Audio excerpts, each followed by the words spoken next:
Hello सम्पूर्ण मित्रहरूलाई स्वागत छ फेरि पनि मेरो यस भिडियोमा। अघिल्लो भिडियोमा तपाईँहरूलाई भनिसकेको छु कि मेरो फार्म भिजिट गर्नको लागि चाहिँ हर्टिकल्चर डिपार्टमेन्ट रेनोकबाट म्यामहरू र सम्पूर्ण टिमहरू आउनुभएको थियो।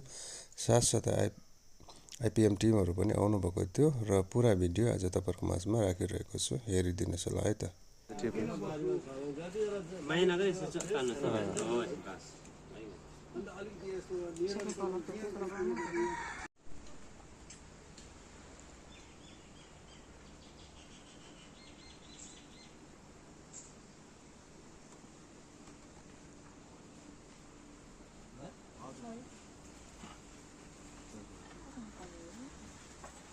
सबभन्दा पहिला यहाँ देख्न सक्नुहुन्छ पन्जा दिनुभएको छ उहाँहरूले, र त्यस पछाडि यो निम ओइल हो यो, र यहाँनिर 850 यसको एमआरपी रहेछ। रोफा भन्ने रहेछ, यो चाहिँ एन्टहरूको लागि हो। रातो कमिला यो एरियामा अलिकति कमिला बेसी छ, त्यसले गर्दाखेरि यो कमिलाको लागि हो। यसको एमआरपी हेर्नुहोस्, तपाईँ देख्न सक्नुहुन्छ 4752 रहेछ।